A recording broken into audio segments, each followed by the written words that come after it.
வாமா கங்கா, நல்லா இருக்கியா? நல்லா இருக்கேன். கொடுங்க. இது கொஞ்சம் சாமி கிட்ட வச்சு பூஜை பண்ணி கொடுங்க. சரி.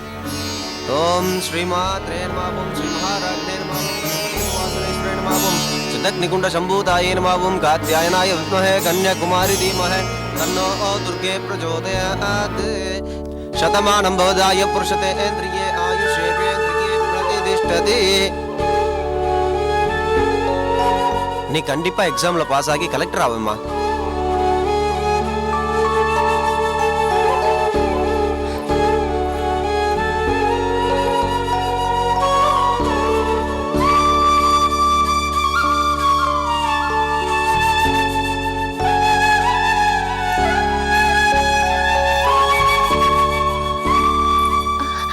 அக்கா,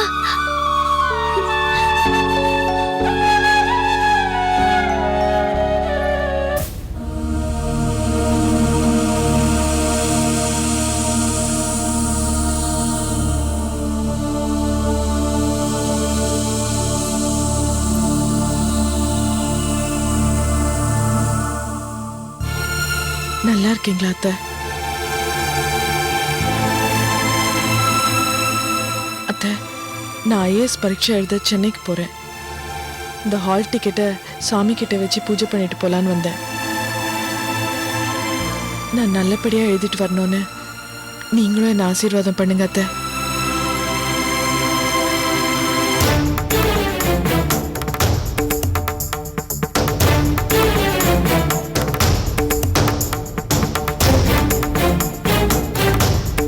எங்கிட்ட ஏமா கேக்குற? தெய்வத்துக்கிட்ட போய் கேளு.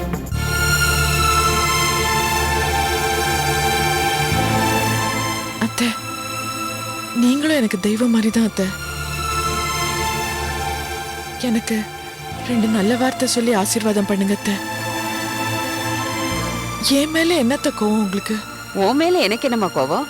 என்னை விட வயசானவங்க எத்தனையோ பேர் வந்திருக்காங்க, அவங்க கிட்ட போய் ஆசீர்வாதம் வாங்கிக்க. என்னத்த அப்படி சொல்றீங்க? எனக்கு நீங்க தான் பெரியவங்க. நான் பரீட்சையில பாஸ் பண்ணி கலெக்டரா வந்தா உங்களுக்கு பெருமை இல்லையா? ஒரு கலெக்டர் தான் எனக்கு மருமகளா வரணும்னு நான் என்னைக்குமே ஆசைப்பட்டதில்ல. என்னை மதிச்சு நடக்கிற, என் குடும்பத்தை கவனிச்சுக்கிற ஒரு குடும்ப பாங்கான பொண்ணுதான் எனக்கு மருமகளா வரணும்னு நான் ஆசைப்பட்டேன்.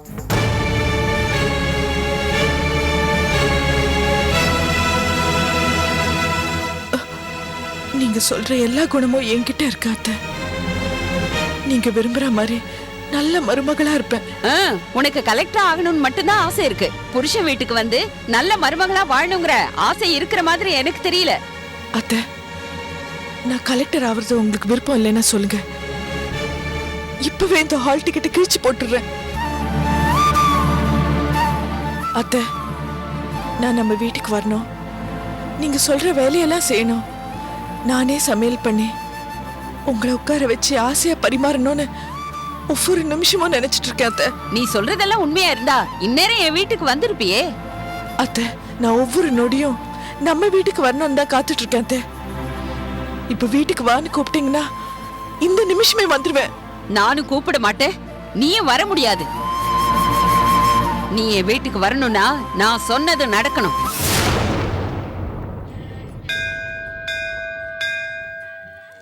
அக்கா வாக்கா.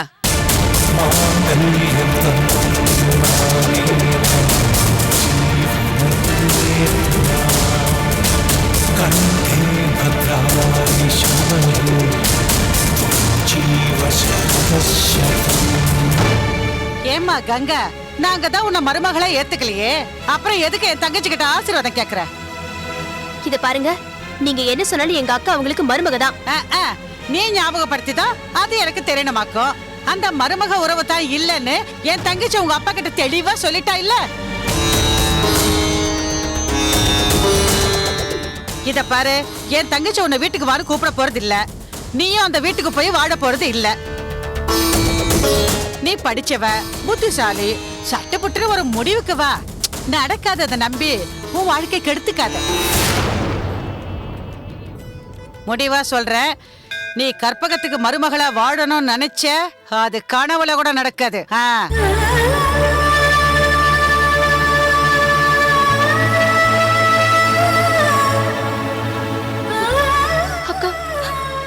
அக்கா அத்தையும் இவங்களும் எப்படி பேசிட்டு போறாங்கன்னு. முகம் தெரியாத யார் கால்ல விழுந்தாலும் மனசார நம்மள வாழ்த்திட்டு போவாங்க. நீ ஏங்க இவங்க கால்ல போய் விழற? பெரியவங்களை மரியாதை இல்லாம பேசக்கூடாது. அவங்க என் அத்தை, அவங்களுக்கு அப்படி பேச உரிமை இருக்கு. நீ வா.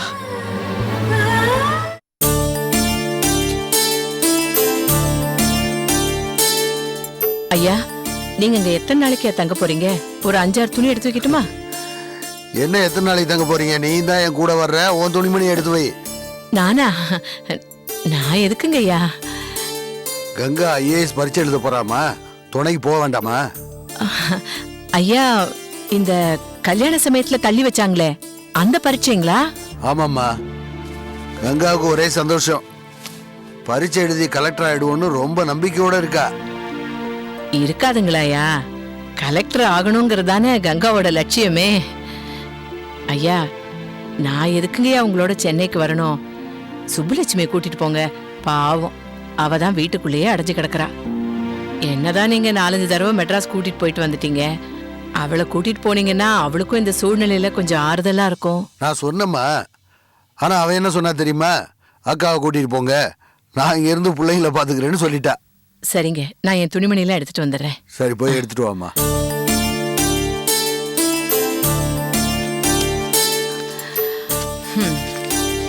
கணக்கெல்லாம் பாத்துட்டியாமா? ரொம்ப சந்தோஷம்.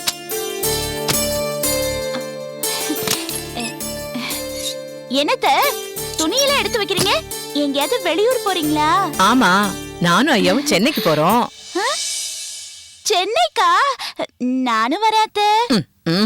உன்னை கூட்டிட்டு போக முடியாதுமா. கங்கா சென்னையில ஐஏஎஸ் பரீட்சை எழுத போறா. நானும் ஐயாவும் துணைக்கு போறோம். என்னது? ஐஏஎஸ் எழுத போறாளா? என்னத்த சொல்றீங்க? ஆமாண்டி. அத்தை, அவ வாழ்க்கையை நீங்களே கெடுக்கலாம்னு முடிவு பண்ணிட்டீங்களா? கொஞ்சம் யோசனை பண்ணி பாருங்க.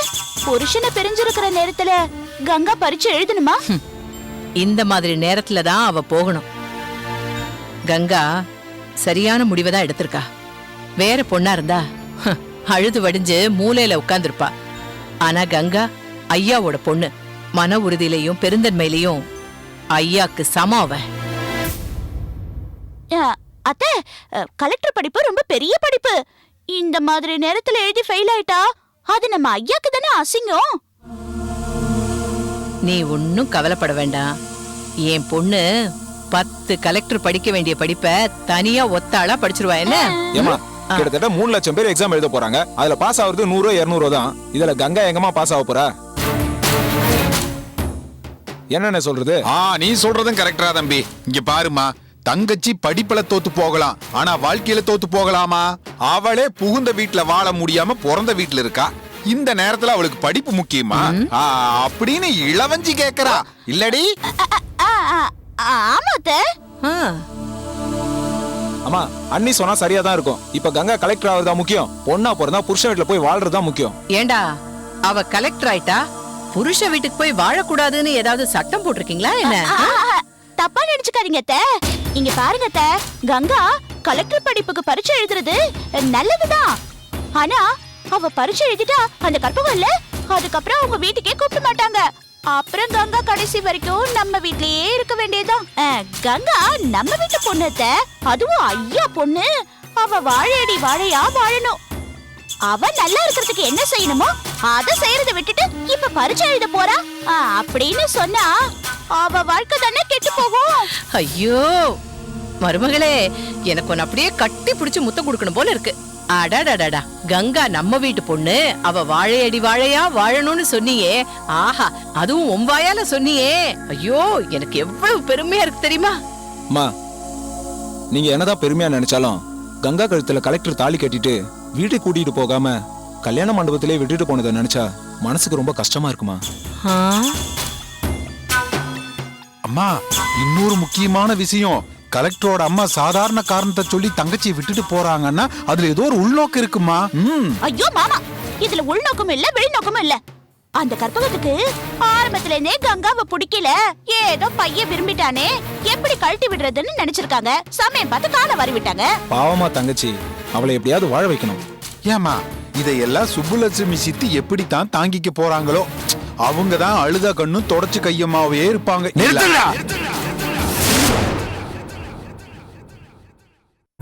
இதெல்லாம் உண்மையான பாசமா இல்ல வேஷமா? நான் சொல்றேன்டா, நீங்களா நடிக்கிறீங்க. என்னையா சொல்றீங்க? நாங்க நடிக்கிறோமா? ஆமாடா. கங்கா மேல உங்களுக்கு உண்மையிலேயே பாசம் இருந்திருந்தா அவளை உங்க தங்கச்சின்னு நீங்க நினைச்சிருந்தீங்கன்னா இந்நேரம் புருஷ வீட்டுல சந்தோஷமா வாழ்ந்துகிட்டு இருப்பா.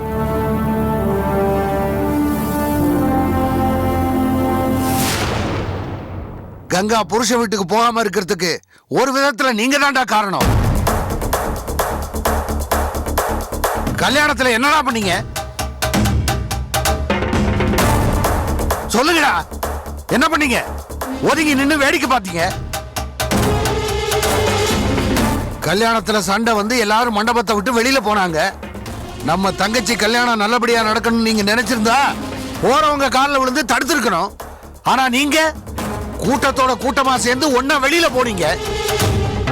அது மட்டும் இல்லடா, அந்த சண்டை நடக்கிறதுக்கு மூல காரணமே நீங்க தான்.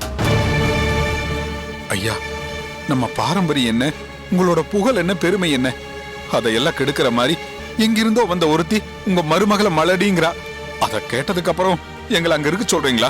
அந்த அம்மா முட்டாள்தனமா சொன்ன ஒரு வார்த்தையினால இளவஞ்சி அப்படி ஆயிடுவாளா? இல்ல அந்த அம்மா அப்படி சொன்னதுனால நம்ம குடும்ப மரியாதை போயிடுச்சா? போகாது.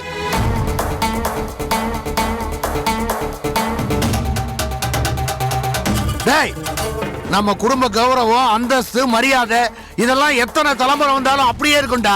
நீங்க ஒழுங்கா இருந்தா. முதல்ல பெருந்தன்மை வேணும்டா. பகைவனுக்கும் அருள்வாய் நெஞ்சேன்னு வள்ளலார் சொன்ன மாதிரி நடக்கணும்டா. ராசம்மா இளவஞ்சியை குறை சொன்னதுனால இளவஞ்சிக்கு வாரிசு இல்லாம போயிடுமா? அந்த அம்மாவை அந்த நேரத்துல மன்னிச்சிருந்தா இந்நேரம் உங்க தங்கச்சி புருஷ வீட்டுல சந்தோஷமா வாழ்ந்துகிட்டு இருப்பா. இப்ப வந்து நியாயத்தை பேசுறீங்க. போங்கடா. ராஜா, நீ துணிமணி எல்லாம் எடுத்துட்டு வாமா.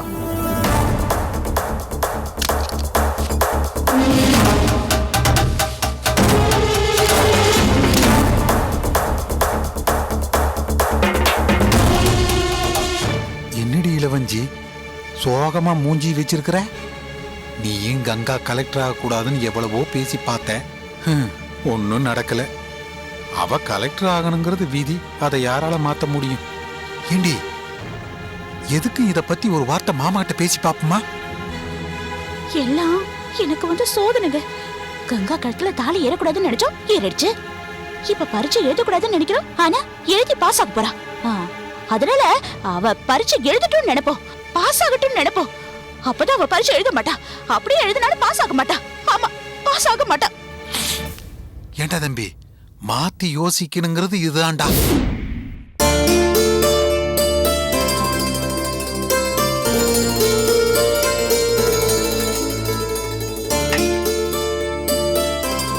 பிள்ளையரப்பா, இவ்ளோ பிரச்சனைகளுக்கு நடுவுல என் மாமா கங்கா கழுத்துல தாலி கட்டிருக்காருனா அது உன் சக்தியாலதான். அவங்க 2 பேரையும் ஒண்ணு சேர்த்து வச்சிரு. அதுக்கப்புறம் நான் உன்னை தொந்தரவே பண்ண மாட்டேன்.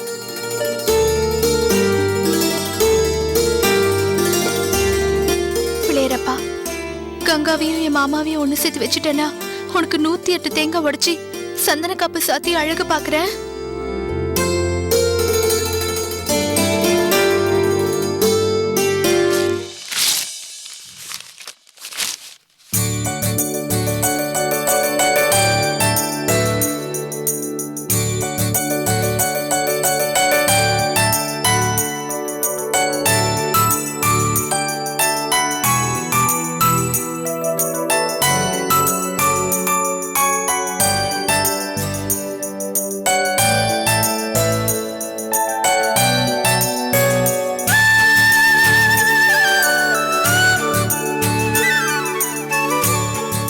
ரொம்ப நல்லா இருக்குல்லம்மா.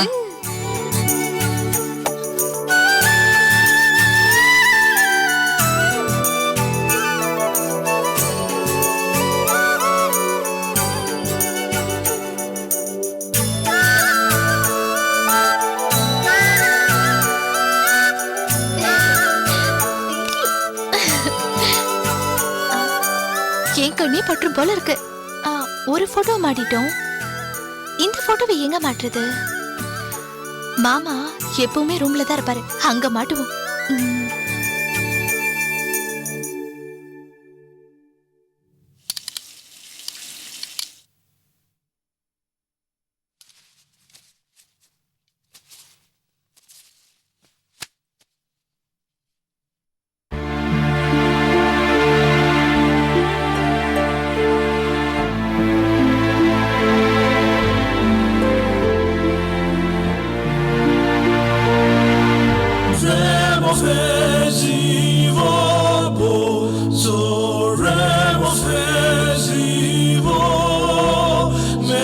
fogo seja